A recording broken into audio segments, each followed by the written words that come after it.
Hello, everyone.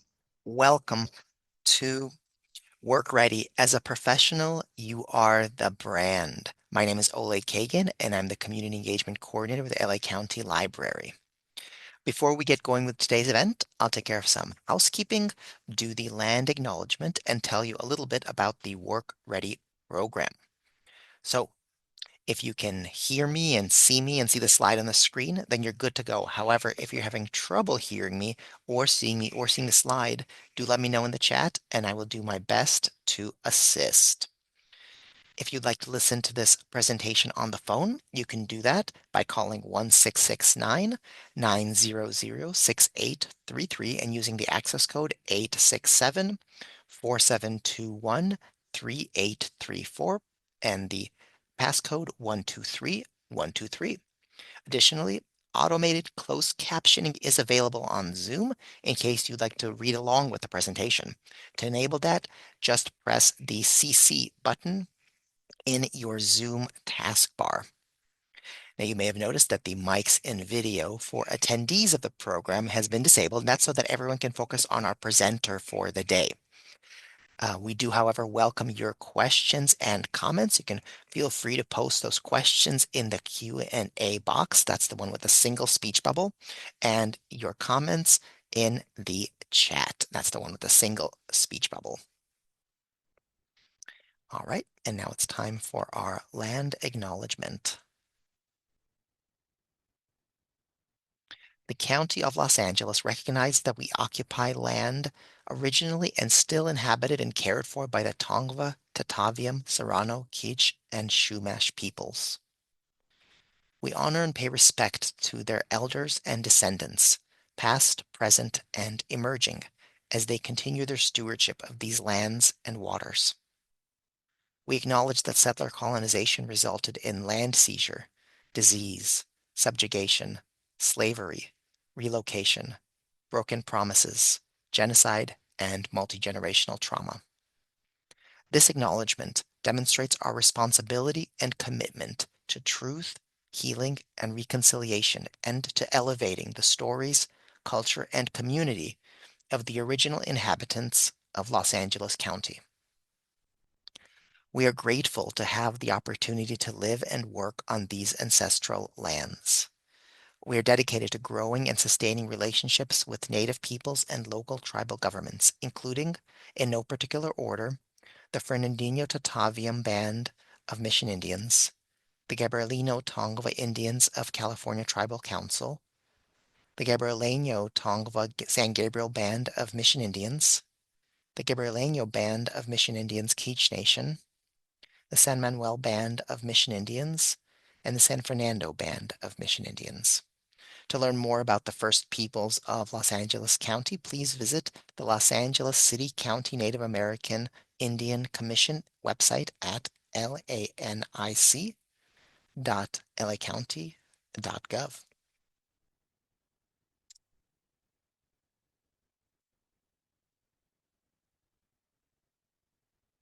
All right, and now I would like to tell you about the Work Ready program.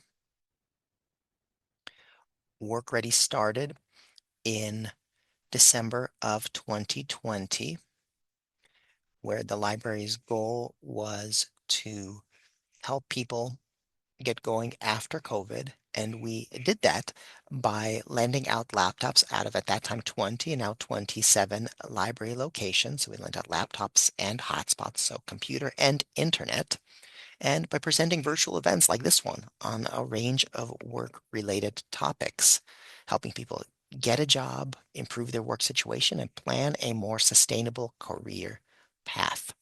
To see over 50 of our past events on our YouTube channel, you can head over to the YouTube channel and click on the Work and Career playlist. And on that playlist, you'll see all sorts of programs from cover letters, resumes, interviews, deep dives into various careers, how to use AI in your job search, and many, many other programs, including another program by Jules Martinez Hirst.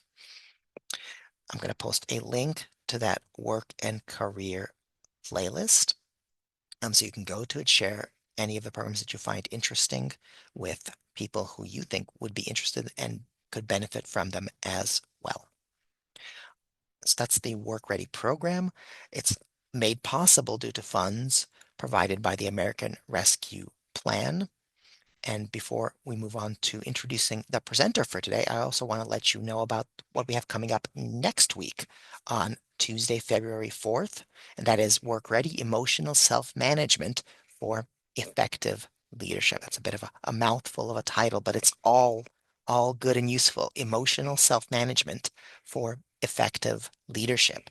Lorraine Aguilar, CEO of Working Harmony, who has presented for us before, is going to be talking about using methods of nonviolent communication, NVC, to manage our emotions when we are leading. And when I say leading, I mean leading from any position as a job seeker, when you're already at work. And also, she's going to be offering advice for helping communicate in your personal life.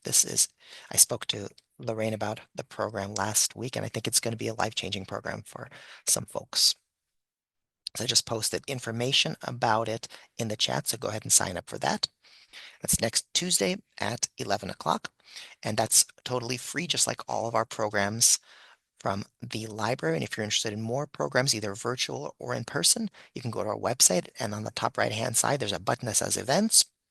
You can click on that, get all the programs, both virtual and in person. And if you're just interested in virtual events, you can hover over that. There'll be a little drop down, and you can click virtual programming, and that's at lacountylibrary.org. All right, now it's time to get going with today's program. Work ready. As a professional, you are the brand. And to do that, I'd like to introduce our speaker for today. Jules Martinez Hirst is an etiquette expert and co-author of the book Power of Civility.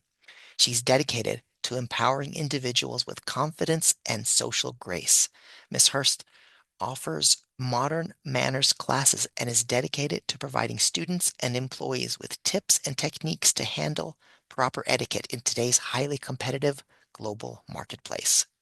She has been interviewed by NBC Nightly News, ABC World News, KNBC AM 1070, Yahoo Shine, Bravo TV, the Los Angeles Times, and more. For more information on Mrs. Hirst, please check out her website at juleshirst.com. And now, I'll bring to the stage Jules Martinez Hirst. Jules, the stage is yours. Thank you, thank you, thank you so much for that wonderful introduction. And it's still before noon. So good morning, everyone. And I am so glad to be spending the next hour with you. So bear with me as I get my presentation up and going, and then we will get started. All right. So welcome to Professional Presence, Mastering Etiquette to Boost Your Brand. One of my favorite topics. So etiquette is the secret ingredient to a polished personal brand, shaping how others perceive you, your professionalism and poise. Now, remember that perception is reality. How others perceive you is their reality, whether it's true or not. So etiquette is that secret ingredient to help shape. It's one of the secret ingredients, right? There are many things that go into your brand. Etiquette is just one of them. With every interaction, you have the power to project confidence, credibility. Let me move this, sorry. And charm that leaves a lasting impression. So my question to you, does etiquette still matter? So I get this question all the time, especially when somebody asks me, you teach etiquette? Is that even a thing? Do people still care? So absolutely. But here's the thing. Sometimes people think etiquette is please, thank you, napkin on your lap, no elbows on the table. Yes, those are part of the do's and don'ts in dining etiquette, but etiquette is such a huge umbrella. So etiquette, yes, it does still matter because etiquette is about making sure that you make other people feel comfortable. It's about respect for yourself, respect for others, and respecting other people's boundaries. That's really what etiquette comes down to.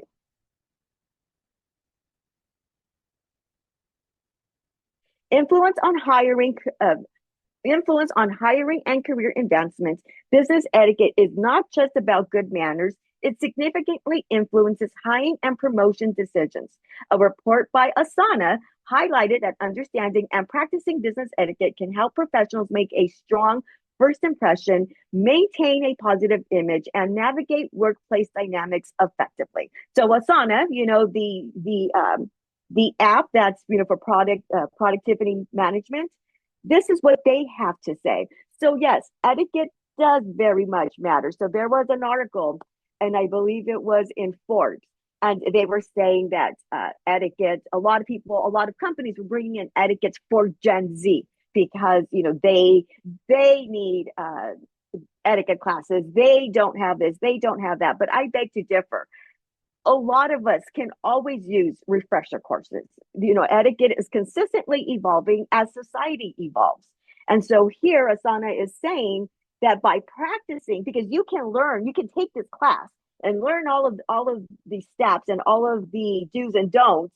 But if you don't actually practice them, well, then then I don't know how effective that would be. So it's not just learning the steps, it's also putting them into your everyday practice.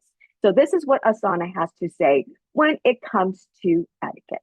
So again, here's a little bit about me. I've been teaching etiquette since 2006. My passion is to help other people feel confident in any situation. Again, that's what etiquette is. It's not we're going to walk the same, talk the same, dress the same. No, no, no. It's not. It's not about that. It's knowing what to do and when to do it. You go to a networking event, you know what to do. You go to a business meal, you know what to do. You go for a job interview, you know what to do. That's all etiquette is. How you present yourself will always speak volumes about who you are and the impression you have on others. So I know that our cameras and we're muted, but if you can in the chat box, let me know how many seconds do you think it takes to make a first impression? How many seconds do you think it takes to make a first impression? Getting a lot of responses here. So anywhere we got Awesome. like 2, 0, 5, 1, 10 seconds, 3, 1. It's a lot of kind of lower. One person put 90 seconds, but a lot of the answers are somewhere between 1 and 5 seconds. Although 10 seconds is also a pretty big answer. Okay. Wonderful. And thank you for participating. This will make the presentation a lot more enjoyable. So I want to acknowledge that first. Thank you for participating. And so for those of you who said 0, you are absolutely correct. For those of you who said 10, you are correct. And let me tell you how we can be correct at both 0 and 10. So we start judging a person the second we see them, right? So if you looked out your window and you saw somebody walking by and they were doing this with their hand or they were on the phone and they were making that kind of face, you've made an impression about them. Either they're mad because they're yelling at their phone, or if they're doing this, maybe something is wrong. Without even knowing them, without even hearing what they have to say, you've already made that impression. So we start judging instantly. Now, it takes somewhere between 7 to 10 seconds to be like, okay, my impression was correct, or oops, I misjudged that person. So that's how we're both correct. So we start judging immediately. But we have about 7 to 10 seconds as we're still kind of going over that impression with that person to be like, oh, okay, I was correct, or oops, I misjudged that person. So we're going to start with networking. So why do we network? Why is it important? And well, yeah, so that's the question. Why do we network? Very simple. We network to build relationships, right? So just think of it like this. If you need to get your hair cut, if you need to get your nails done, if you're going to, whatever it is that you're going to do, you're going to go for a service. Do you just go anywhere? Are you driving down the street and then you see a hair salon and you know what? I need my hair cut. And then you just pull into that hair salon. Probably not, unless you are really in desperate need and maybe you're out of town or something or new to town, then you might be trying different things. But for the most part, you do not. We do business with someone that we know, like, and trust. And that happens through networking. So every time that you talk to someone else, and especially when the conversation comes up, so, tell me about yourself, or how can I help you? Or, when they ask you those little buzz questions, all of that is networking. You can go to a coffee shop, and when you're standing in line and you talk to the person behind you, that's a form of networking. So, networking is about building relationships. Networking is not, hi, I'm Jules Hirst. Do you need an etiquette consultant with my business card? Hi, I'm Jules Hirst. I teach etiquette. Do you need an etiquette consultant? Hi, I'm Jules Hirst. I'm an etiquette consultant. I've seen how you eat. Call me. I can help you. That's not what etiquette is. I'm sorry, that's not what networking is. Networking is not going and telling somebody and selling someone right on the spot. Sure, with networking, eventually you want to make that sale. Eventually you want to get that job interview. Let's say you go onto LinkedIn and you start connecting with different people, or you start asking one of somebody, a connection that you have, hey, I see that you know this person, can you connect me with them? I'm really trying to get into that business, or I want to get a job interview with that company, can you connect me? So you don't just automatically start selling yourself, right? You have to cultivate that relationship. Again, at the end of the day, absolutely, there is something to gain from networking, whether it's the business, whether it's the job interview, whether it's the internship, sure. But they have to know, like, and trust you first. So remember, networking is not about selling yourself off the bat. It's about meeting for coffee. It's about connecting over Zoom and cultivating and building that relationship.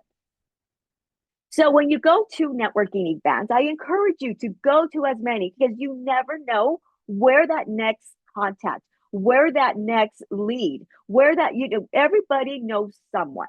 So number one, we never prejudge anyone. We never go and say, oh, you're going to help me. No, because again, we don't know each other's, uh, I was going to say Rolodex. Oops, that shows my age.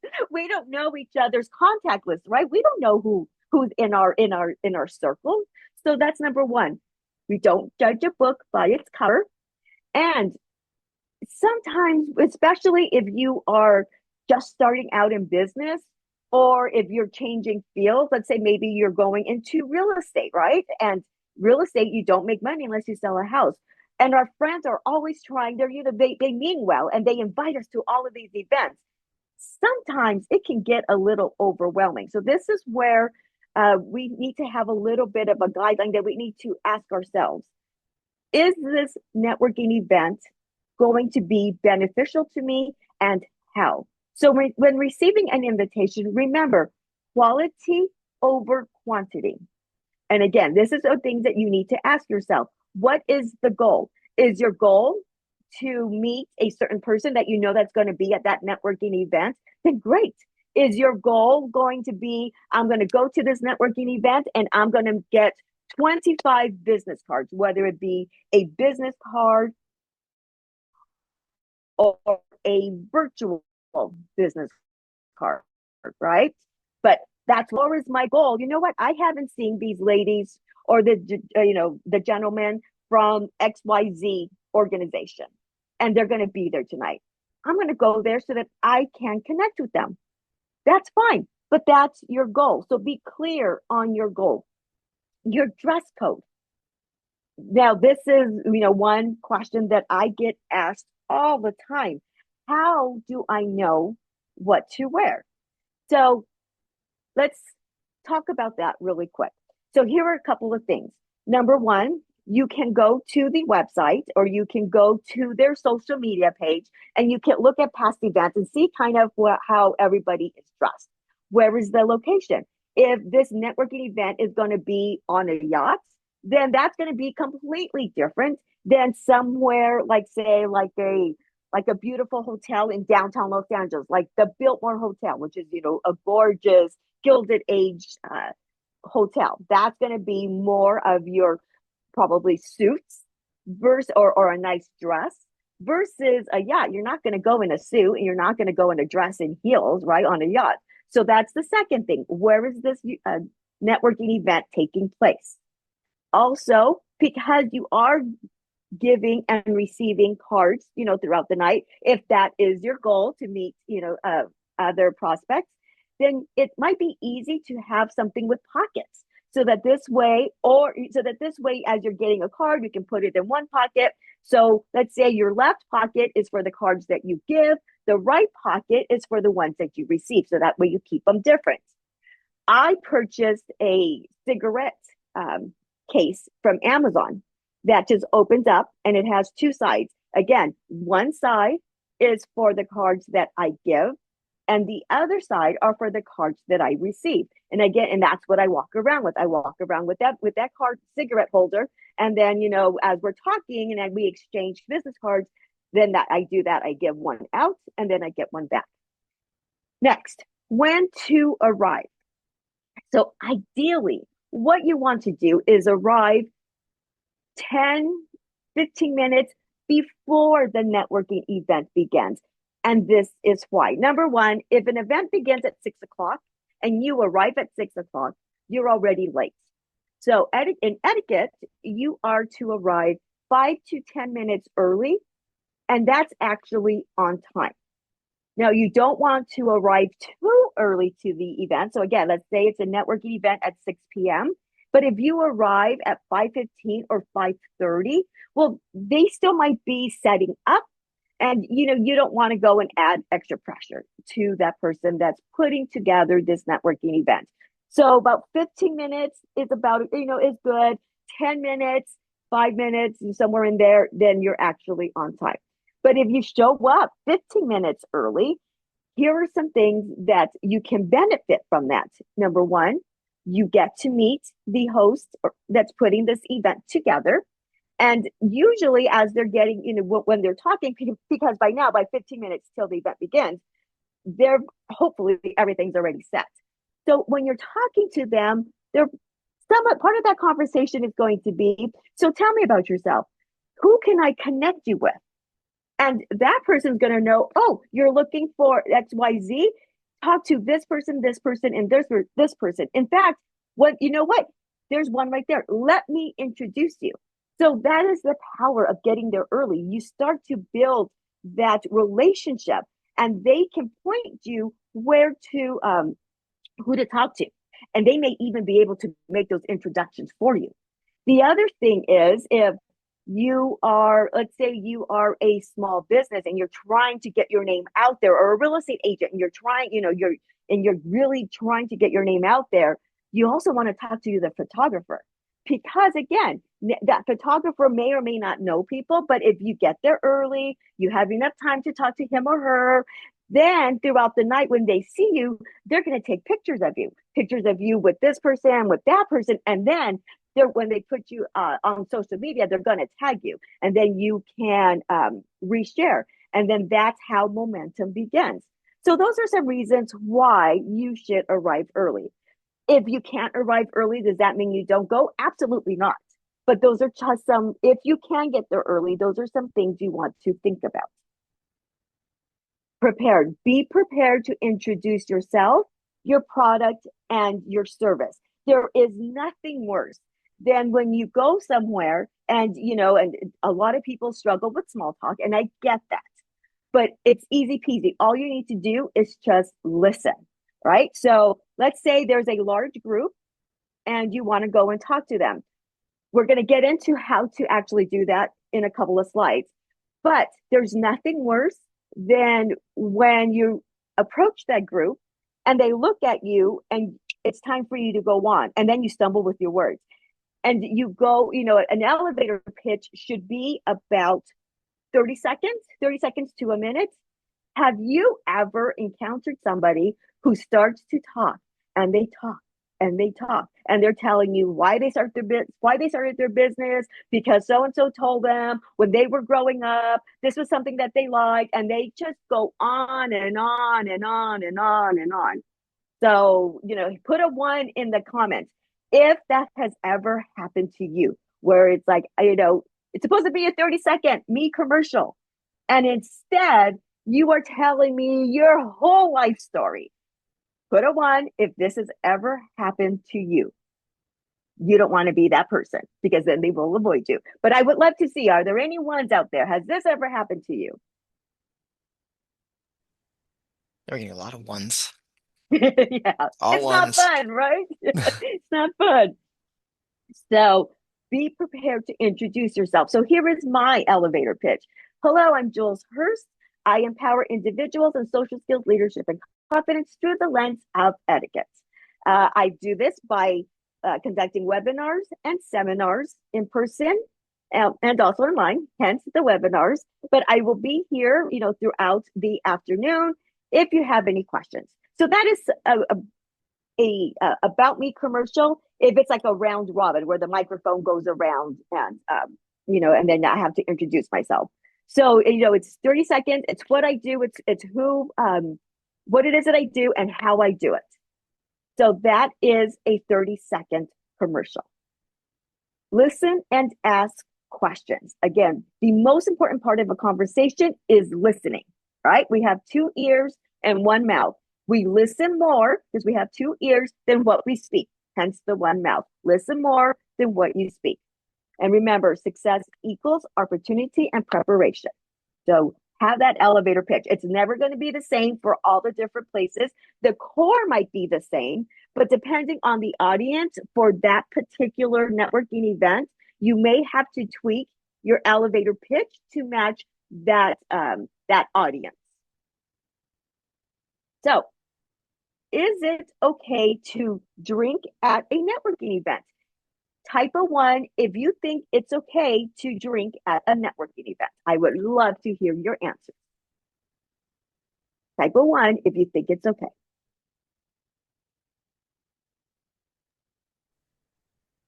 Not as many people want to answer this one.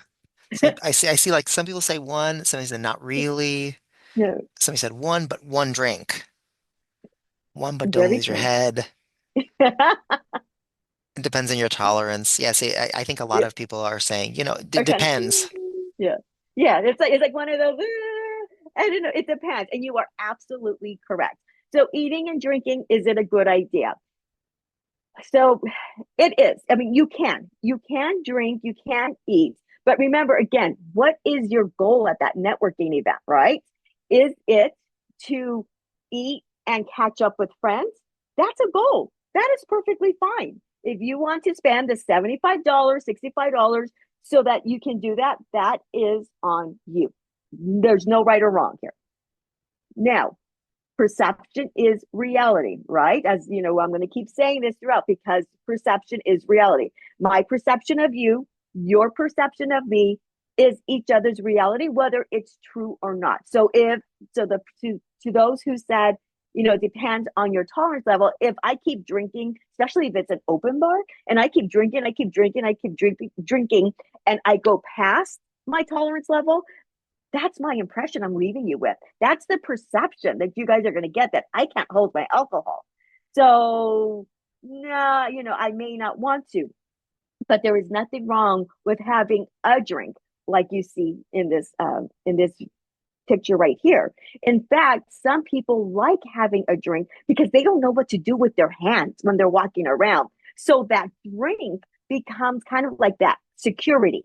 At least I have my left hand, something to do with my left hand, because your right hand, you always want to keep it free and dry so that you are ready to shake someone's hand. So if you are going to drink, then hold it in your left hand. You also want to hold your drink by the stem, like you see right here in the picture.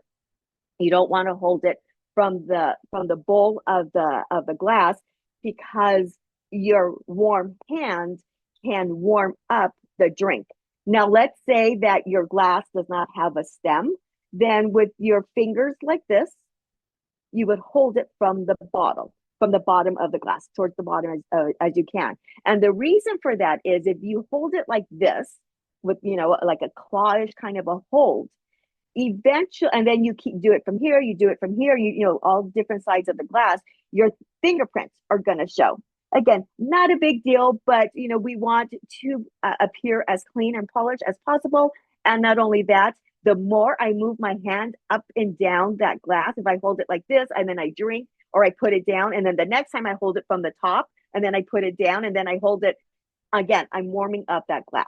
So now, if you're going to eat as well as drink, because they do have, an open, they have the charcuterie board or whatever, then at that point, you want to again do everything with one hand. But here's the tricky part on that. If you're going to be eating, you don't want to hold your plate. Here's my right hand, here's my left hand, and then be doing this, right? Because then somebody comes to shake my hand, and then I'm going to go and then put my hand out like that. Ooh, not good. So then you're going to hold it in your left hand, but then you're going to switch your plate to your right hand. Sorry, you're going to hold your plate in your right hand, eat with your left, and then switch it to your right so that this way your hand is clean and not full of your, putting it in your mouth.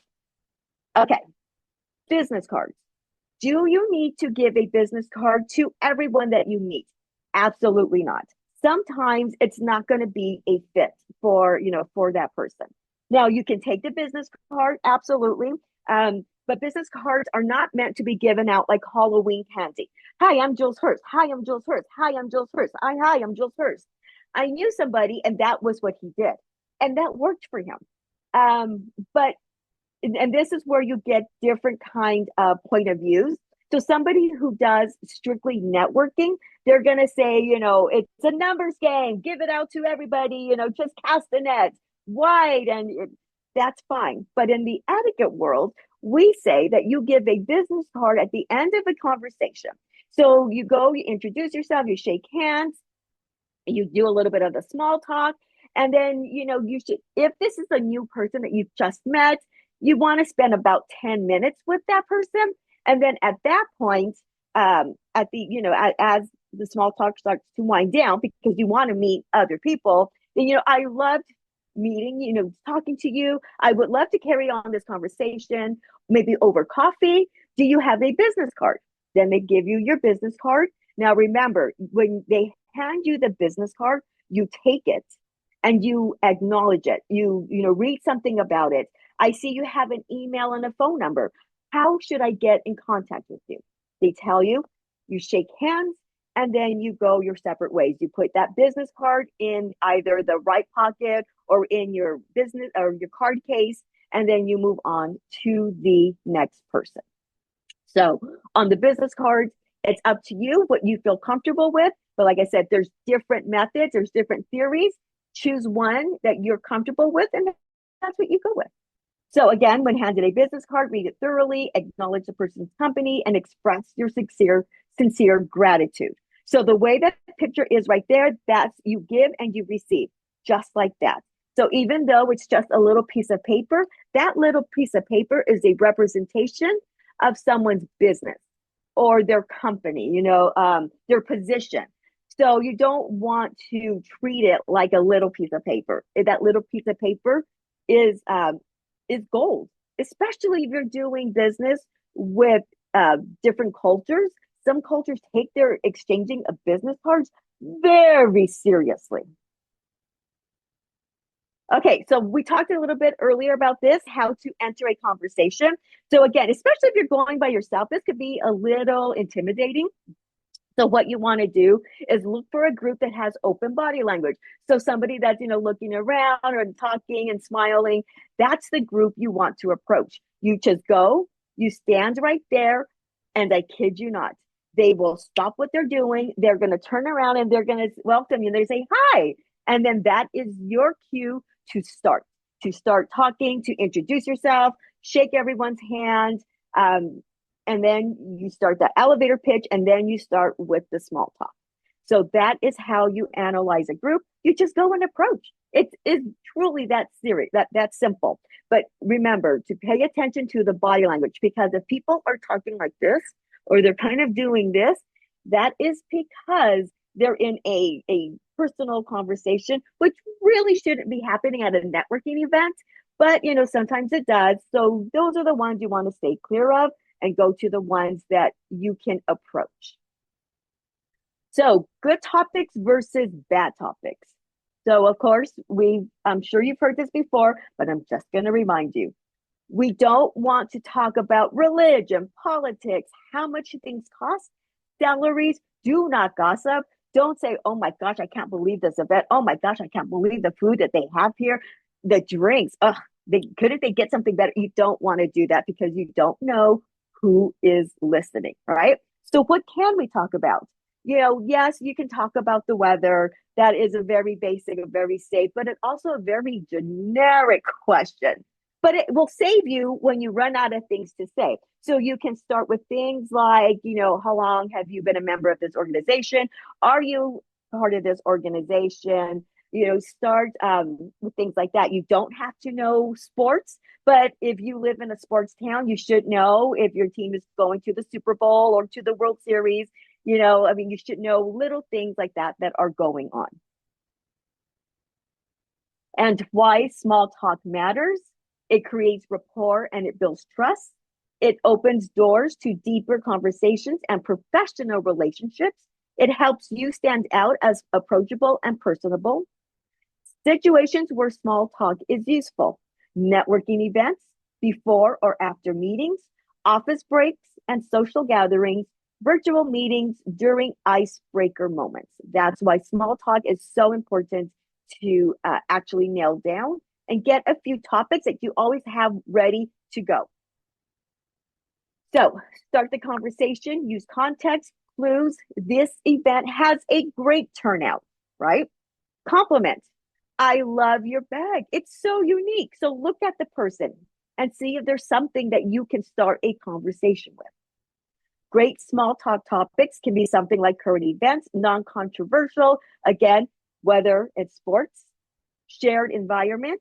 Have you tried the coffee here? If it's let's say a networking event is at a coffee house, talk a little bit about that.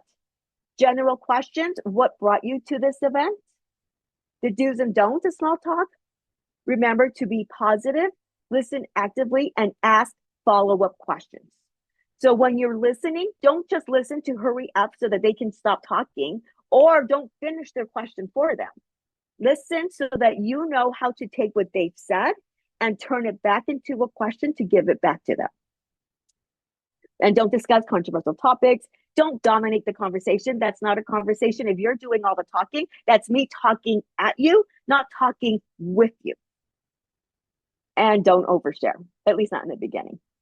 So, what if you offend something? So, this happens, right? So, you're saying something, you're talking, and then the second something comes out of your mouth, A, it doesn't sound the same way it sounded up here, or B, that person goes, their whole body changes, right? They don't have to say anything, but just them going like that, you know that you've said something that offended them. So, all you need to do is just say, I am so sorry. It sounded so much differently up here. Or I apologize if that offended you. I did not mean anything by that. But here's the thing. You don't want to be like, oh, sorry, I didn't realize that offended you. Because I've just offended you twice. One with what I said, and two with my apology. That was a very insincere apology. So that's not really an apology. Now, is it? So make sure that your tone of voice and that you are sincere when you apologize and you let it go. You don't want to keep bringing it up every time you see that person because then he or she is always going to remember that. So a pleasant ending to a conversation can go a long way. End a conversation on a positive note. People remember what they hear last longest. And the ideal way to end a conversation is to smile, shake hands, thank the other person for their time. All right, networking part is done. Do we have a couple of questions or we can hold them until the end? So we don't have any questions in the Q&A, although there was a question in the chat about asking if you can show how to hold a stemless glass again. Sure. I'm trying to see if I have anything in my office. Okay. Let's pretend this is a glass, right? So here is the top of the glass, and this is my stem, and then this is the base where I put it down. So if you can, two fingers, your thumb, and you would hold it like this on the base, as close to the bottom as possible. Um, Now, again, this is the stem part, right? This is the bowl where the drink is at. So if I hold it like this, that's where I'm going to warm it up. So you always want to try to hold as close to the bottom as possible. And then how about a stemless glass?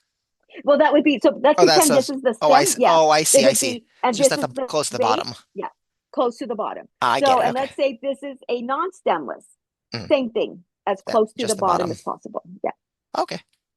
Thank you. you're welcome. So Okay, let's no continue. questions for now, but yeah, if anybody has questions, place them in the Q&A and we'll get to them at the end. Yes. All righty, workplace politics. So workplace politics might feel a little tricky, like a little tricky maze, but understanding the unspoken dynamic can help you navigate with confidence and ease. By honing in your skills in persuasion and relationship building, you can transform challenges into valuable opportunities for growth and teamwork. So let's talk about this. Number one. So we're going to go over different scenarios. So number one, forming alliances. Colleagues band together to support each other's ideas or projects, gaining influence within the team or department. This could also be happening where you work. Office gossip. Sharing or listening to rumors about colleagues can impact reputations and influence workplace dynamics, right? That happens too. Also, can happen in a workplace. Gatekeeping information. A colleague withholds important information to maintain control or power over a project or decision. Have you experienced any of these scenarios? But wait, there's more. How about this one? Undermining peers. Discreetly discrediting a coworker to make oneself appear more competent or better aligned with leadership goals. Favoritism. Leaders or managers may give special treatment to certain employees based on personal relationships than merit. Have you ever encountered anything like that? And then networking within hierarchies, building connections with higher ups or key decision makers to position oneself for career advancement. So these are all the scenarios that go on in a workplace. And this is why having workplace politics and an understanding of it is beneficial. So let's talk about that. Strong relationships not only help you manage challenges, but also create a foundation of trust and collaboration that can elevate your professional success. So let's dive into practical techniques for fostering these connections in the workplace.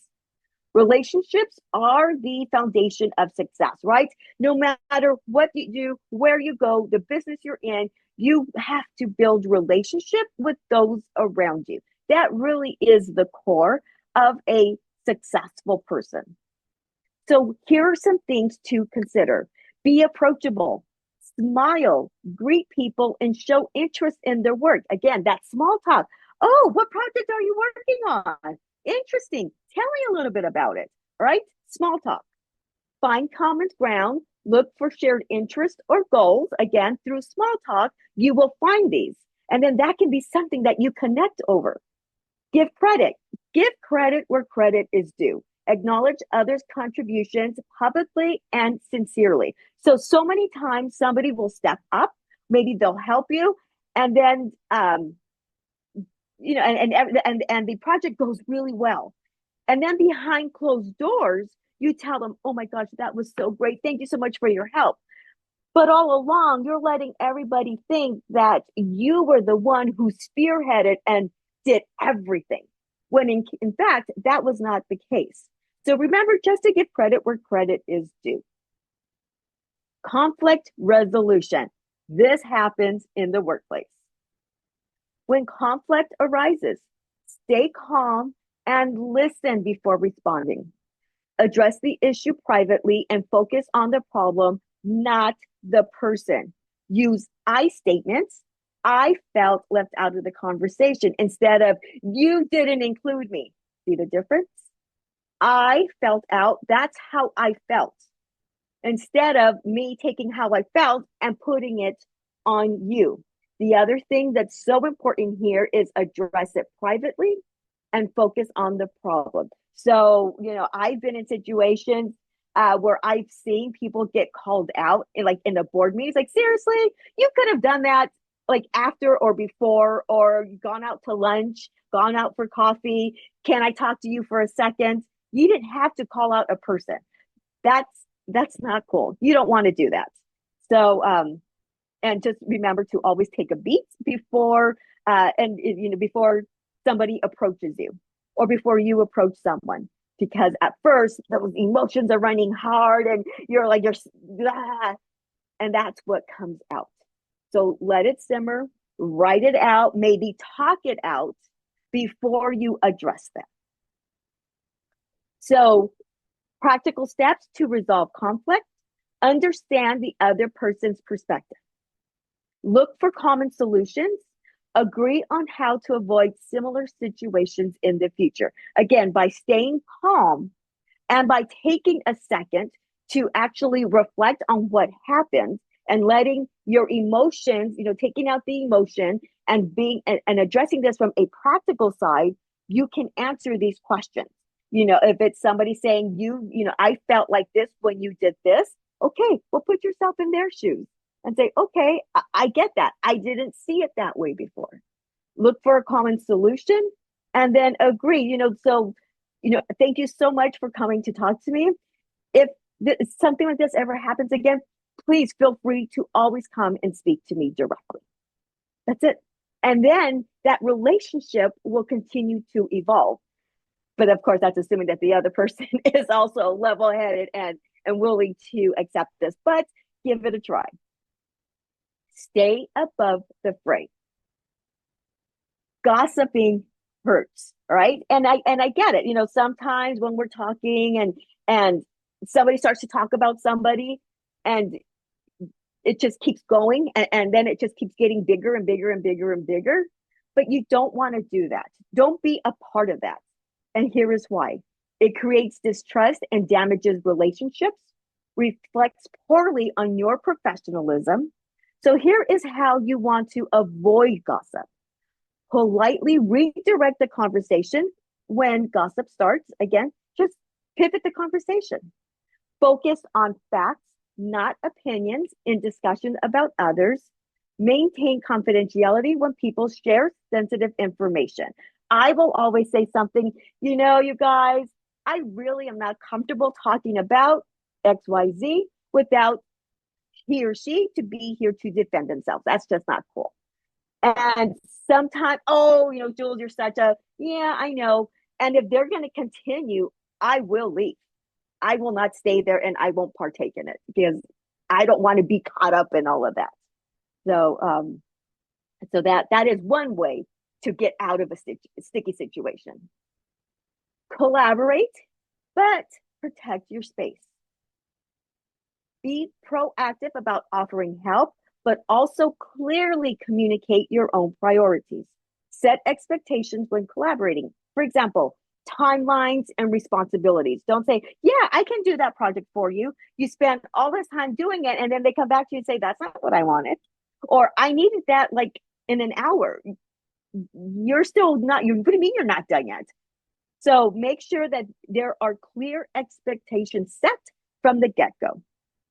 And learn to say no. It is okay to say no every now and then, especially if you have a mountain of work or if you know that this weekend you're not going to be able to do any extra work because you already have plans, whether it be with your family, with your friends, it doesn't matter, or you're just going to take a me day.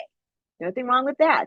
But you have to learn how to say no, but be respectful when saying no. You don't want to say, no, I don't have time for that. That's your job. No, just, no. I would love to, fortunately, to right now, and then, whatever it is that you want to say. But, just be eye contact, sincere when you are saying no. So key techniques for workplace success. Build genuine relationship with colleagues and leadership. Handle conflict calmly and professionally. Avoid gossip and maintain a positive reputation. Balance teamwork with clear boundaries, right? You have to set your boundaries.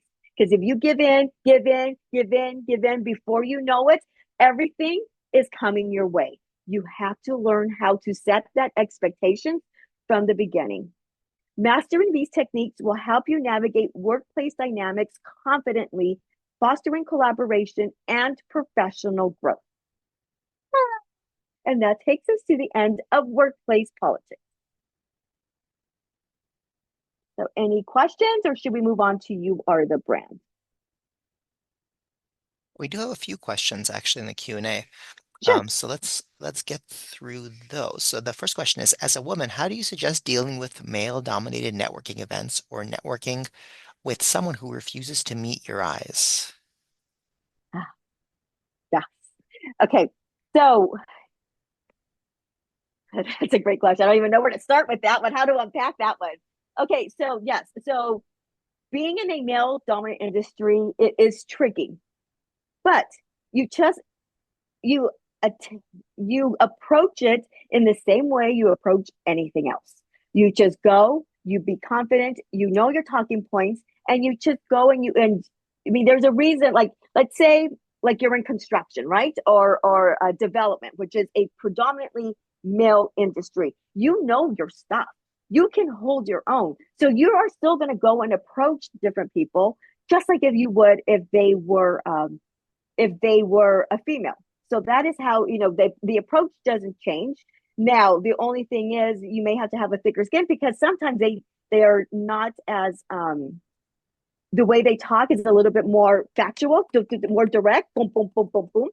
So you have to be ready to also answer back that way, more direct, boom, boom, boom, bullet points, boom, boom, boom, boom, boom, all the way through. The other thing is, yeah, so if whatever you wear here will draw your attention. So if you don't want anybody looking here, don't wear anything flashy. Like I won't wear a necklace that's really shiny if I'm going somewhere, like if I'm talking to just men. I keep so that this way they keep the focus up here. And I will, like if they're talking and they start, I will kind of do this to get their attention again. And I will kind of do this to kind of get their attention again. That's how I handle that. All right. Is it proper etiquette to share contact information electronically? Absolutely. I don't have too many business cards, like actual paper business cards anymore.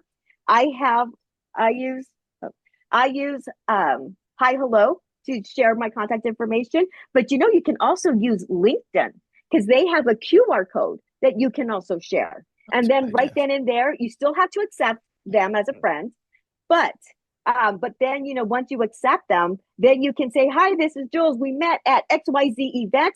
I would love to, as I said, I would love to meet for coffee." So so yes, absolutely. The times are changing. But we still have multiple generations in the workforce, so that's why I still carry some paper business cards. But for the most part, I do most of my interaction digitally. So that's a great Mhm. question. Thank you. Let's see. So regarding thank you emails for a Zoom interview, if more than one person is present, is it appropriate to thank all of those who take part, or is it better to just correspond with the individual who set it up? If it's a good idea to ask everyone who participated, um, or if for the email addresses, if the others are not given, so would you ask them for their email addresses? Or if you can figure it out based on the company email structure, like, first name, last name, or whatever. Um, how do you deal with Yes. thank you notes on Zoom interviews? Yes, yes, yes. A great question. So the person, so if I don't have their individual emails, and because sometimes they will say, well, email me, and then they'll put it in the chat, right? But if they are very just pop in, pop off kind of a situation, then the person who set it up, I will ask, can I have their email information? Because you treat an email like you do a phone number. You don't just go around asking, each person for different people for phone numbers, right? You ask for an introduction. So that's what I would do. I would ask for each individual emails. But if you go online and if their contact information is there, it's public, right? So then you can send an email that way. But if it's not, it's like it's by design, right? So then I would go, that's when I would go to the person and then I would ask. And then he or she will say either send it to me and I'll send it Mm, out, or they'll say, sure, here you go. mm. Okay, that makes sense. And that's all the questions that we have for the moment. Um, but there's be more time for Q&A Yeah, a little bit later. All right, yeah. I'll let you All righty. continue. Okay. So our final installment, you are your own brand. So we're going to tie this all together. Behind brand you means recognizing that you are always representing your personal brand 24/7, both online and in person. Every interaction, from emails to in person conversation, reflects your values, professionalism, and credibility. Brand you is about consistency, authenticity, and intentionality. Sorry, I was going to say international.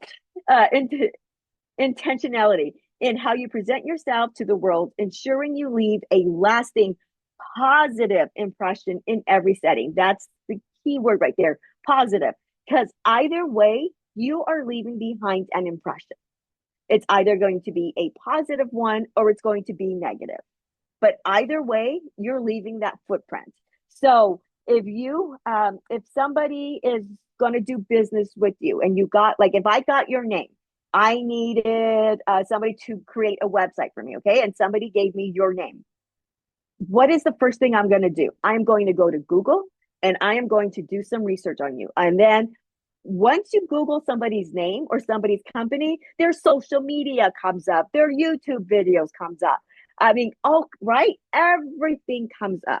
So that's why I say brand you both is online and in person, and it's 24/7. I'm a night owl. So at 1 a.m. is when I'm doing my Googling and my research. 24/7, you are your brand. So is your online brand also leaving behind a positive impression, just like your in person brand? Your personal brand and business brand go hand in hand, working together to shape how others perceive your professionalism and credibility. The way you present yourself through appearance, communication, written and verbal, and etiquette directly impacts the trust, respect, and opportunities you attract for your business, right? I'm sure we've all encountered someone where you just automatically just felt drawn to them, and then there's others that you've encountered and you're just like, I don't know. There's just something about that person. I don't know what it is, but we just don't seem to connect. And that's fine unless it's the way you present yourself, unless it's a way that person presents themselves, right? So we want to make sure that what you write, what you do, how you dress, how you speak. Are you making eye contact? Are you doing spell check? When you are sending an email or a proposal or you're having a presentation, do you have multiple eyes looking at your presentation? So, Oleg and I, we always do, he's very good at doing a dry run before the presentation. Well, I put up the wrong presentation when we did our dry run. Had that happened today, oh my gosh, that would have been embarrassing for me and for him, because you're trusting him that he's bringing you quality presenters. And he's trusting me that I'm going to be that quality presenter. Now, he didn't know what was going on that day. I had a lot, there was so many things going on. And in my mind, I knew what I needed to do, but my mind and my hands were doing two totally different things. Now, luckily for him, let's say we didn't do a dress rehearsal. 1 week before my presentations, I always go through the request and my presentation to make sure that in that person's request, I am presenting every topic. So that is my insurance that I am delivering what is given. So what do you have in place to make sure that when you put something out, that it is a positive reflection of you and your work ethic, your business, etc.? So your emails and text messages are a direct reflection of you. Every message you send showcases your professionalism, attention to detail, and communication skills. Polished emails and thoughtful texts demonstrate respect for the recipient's time, while errors, tone, missteps, or delayed responses can undermine your credibility. Consistently clear, courteous, and timely communication strengthens your personal brand and leaves a positive, lasting impression. Again, back to that positive impression that you want to leave it behind.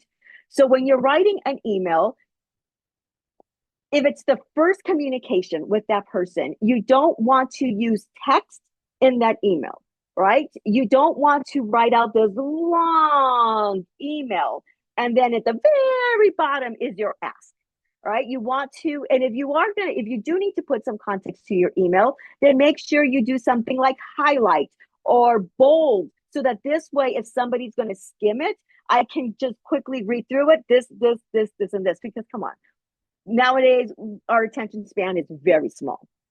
You also, if it's again, especially that initial email, let's say you're going after a prospect for a multi-million-dollar account, you want to make sure that you don't have any misspellings and that your grammar is somewhat correct. So that's when you go to other people to be that second set of eyes.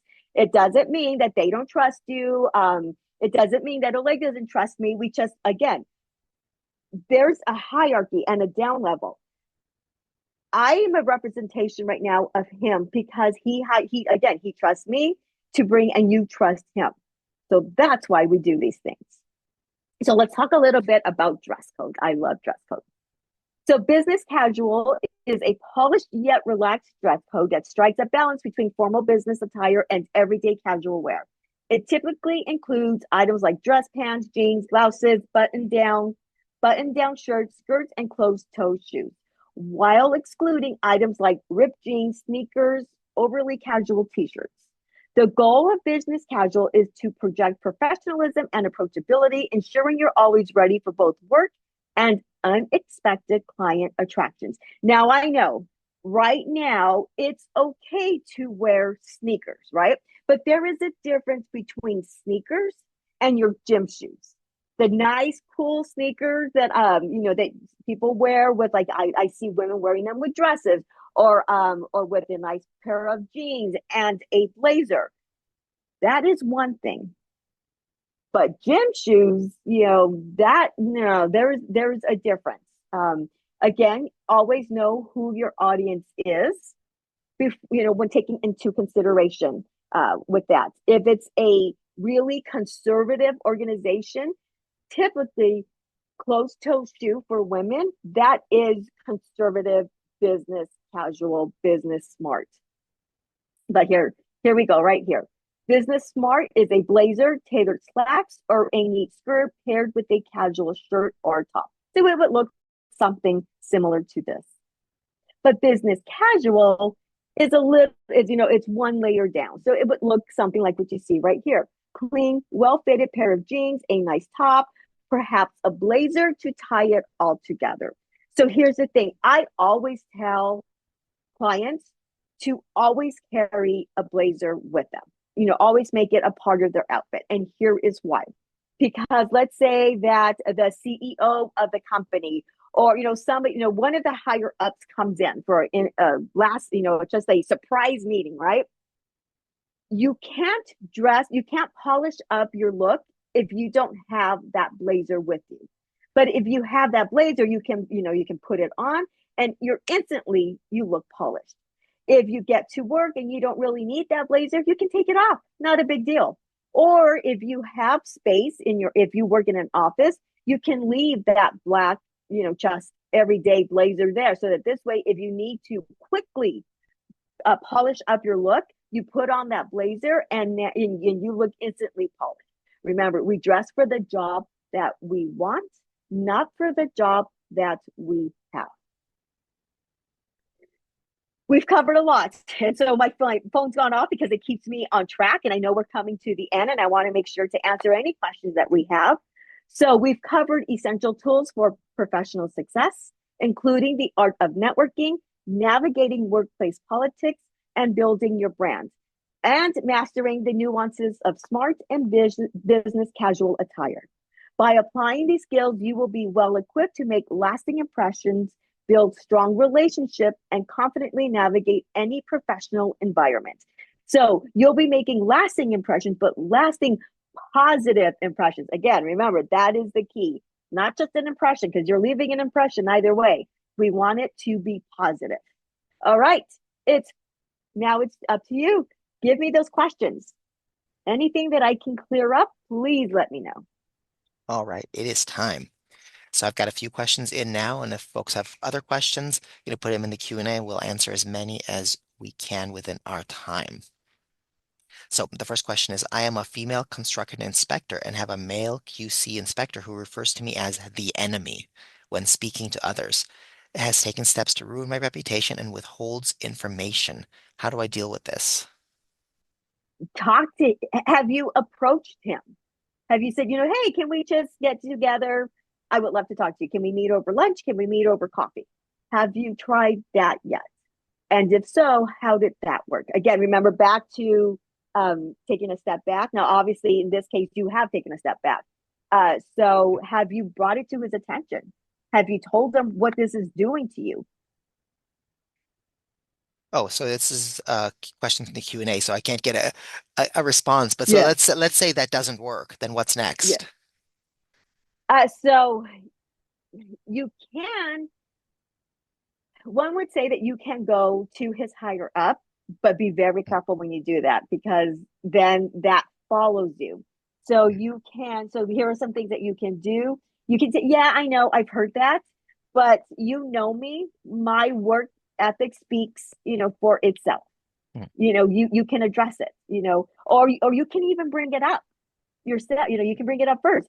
I know that this has been said about me, but and then state your case, but I have been, doing this for this. I have been successful at this. I have, you're kind of giving your bullet point. You're kind of selling yourself.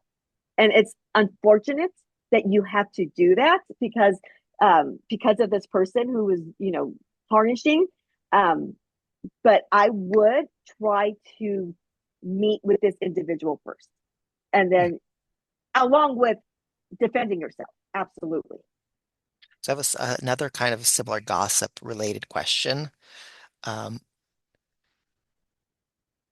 the question is, if teammates are chummy with you, but one of them is feeding your boss lies and talking badly about you, but you don't know who it is, what should you do when your job is then at risk? So have you approached your manager? Have you approached your boss yet? Say, this is what I'm hearing. This is what, again, I am hearing this. I don't know if this is true or if this is not. Just you bring it kind of like just bringing it up. You don't, again, because you don't know who it is. You can't say, I know it's always those two, and I know it's one of them too. You don't want to be, even though you do know, you don't want to point anybody out. You just say, this has been going on. How do I handle this? How should I, guide me? How should I handle this? Mhm. He said, boss says he can't reveal anything. He just says he knows and he knows now and is turning against you. I'd be like, Oh, you got to keep track of your work, document your work, document the yeah, kind of thing, and just say, well, this is not clearly not accurate because here you yeah, go. Here's what I'm yeah, doing. Here are my outputs. You know, yeah, not you could say all this stuff, but if the outputs are clear, yeah, then the outputs are clear. There's no way to say you didn't do that. If you say, well, here it yeah, is. yeah, I did the right thing. yeah. Document Hmm. everything. Take notes, have your journal, have that piece of paper, and again, it's unfortunate that you have to go through those steps. But if that is your job, if that's where you're at, then you're gonna have to go through that. Hmm. And you're gonna have to do that because if anything happens and they say, well, she didn't do anything, here's my journal. Hmm. Monday, Tuesday, Wednesday, Thursday, Friday, it's Yeah. all right there. Emails, screenshots. I mean, yes, I have been doing my work. Yeah. That's unfortunate. I am so sorry. That is horrible. So then, next question. If you are socially awkward, is there a group or area that you recommend to be able to to grow or practice? So presumably practice being a little bit more social or extroverted. Sure. So I would join organizations in something that you are interested in. You know, every hobby and industry has an organization. If you go to church, get involved there. And because at first it could be a little overwhelming. Always, always, always do volunteer to do check-in table or be a greeter because all your job is to smile, say welcome, and then the small talk will just organically happen from there. Welcome to, today, what brought you out today, right? You Mhm. just need two questions in your back pocket. You rephrase it for each person, but the base of that question is the same. So that's what I would do. Start small and then volunteer for check-in or greeter because all you need to do is just smile and just welcome people in. It is really easy. And then they get to know you. Now you're a familiar face to everybody. All right. Thinking that this is a question about the speed of responses to various modes of communication. So thinking that a response to an email should be by the next day, if that's correct. And people call if they need you immediately. What is the appropriate response time to a text message if it comes in when you cannot address it right away? So if you can't address it right away, so with an email, you ideally, yeah, yes, the next day, but depending on when that email was sent, let's say you received it at 8 a.m. I would send something that day saying, I'm acknowledging receipt. I will get back to you by tomorrow by lunchtime or something along those lines. If it comes to you at towards the end of the day, then yes, the next day is absolutely fine. So that would be the only thing on email that I would recommend. Um, with text messages, the same thing, within a couple of hours. But let's say that you're not going to have time to get to the request that day, then I would immediately say acknowledging receipt. To make sure I understand you are asking for XYZ. I can get this to you by tomorrow 10 a.m. Hmm. And then does that work? And then if they say no, I need it right now because I'm actually going to present it, then you may have to, because we don't know what it is that they need it for. So again, asking questions and sending a quick email or text message acknowledging receipt. This is when I can have it to you. Hmm. And sometimes you just can't respond to a text message or any form of communication in Yeah, the moment. Like, yeah, like we're right, here yeah, live, presenting yeah, live. I can't respond to text messages right yeah, now. So, yeah, so that yeah, person's gonna, if somebody texts me, they're just gonna have to wait for a yeah, response. And right, there's nothing that I can do yeah, because I later respond going, hey, yeah, I was in a yeah. program. Yeah, absolutely. Yeah, absolutely. But if you can, send it out. But Mhm. yes, you don't Yeah. have to. That's the downfall though to smartphones is that they expect you, and then Yeah. sometimes people just keep blowing it up. It's like, whoa, Hang on, pump the relax. brakes. I'll get back to you as soon as I can. All right, so it's a 12:15, so we're at the end. Let's do one more question, Sure. and then we'll close it out for today. So in general, I frequently overthink all of my interactions, especially those via emails. The common result is that I don't respond to emails in a timely manner. Are there any strategies you recommend to help calm my social anxiety and fears? Yes. So great question. So when I first started with emails, I am not a writer by nature. That is, I can present easy, but to write stuff, emails, proposals, stuff like that. Oh my gosh, would take me days, and I would just look at a screen. So this is what I started doing. I copied their question, put it in my response. So the question may be whatever the question is, and then I would answer it conversational, right? I would just answer it like if I was talking to that person just like this, and then I would get somebody to help me put it in a more concise way because conversation could be kind of lengthy. You don't want that. So just take it, answer it like you would a friend, and then just kind of take a step back, go back to it in about 5 minutes if you don't have somebody that can help you with this, and then just say, okay, take out the fluff and just leave in the meat. I mean that's a great idea. I should maybe I shouldn't say this, but use AI.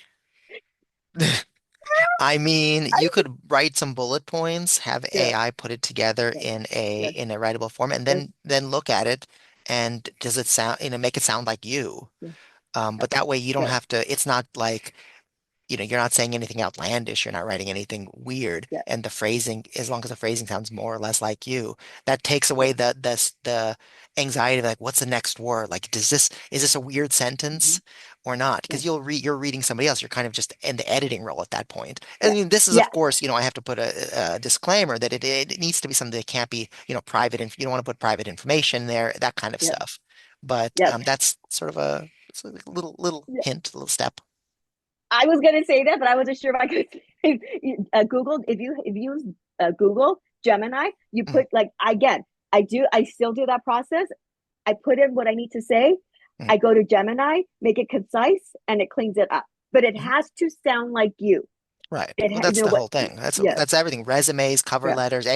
anytime you use It AI for has to. anything, It has to sound like it's just you. an aid. It's not the Yeah, replacement for, for you actually your to know voice. what you're Yeah, writing, know what you're writing, yeah, know what you're putting out there.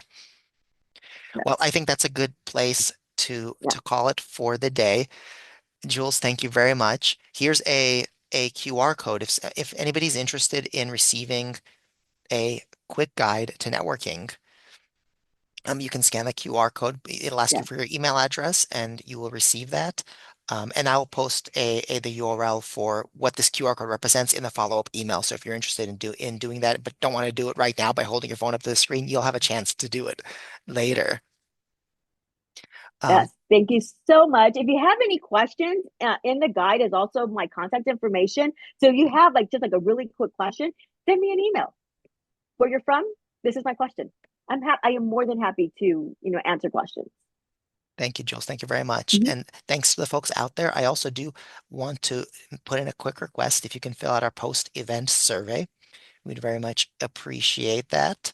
It only takes, well, less than 2 minutes. I think like 4 questions. They're very fast. But I always read the surveys and sometimes I respond to the surveys. So if you could do that, that would mean a lot to me. And once again, thanks, Jules. Thanks to the folks out there, and we'll see you next week.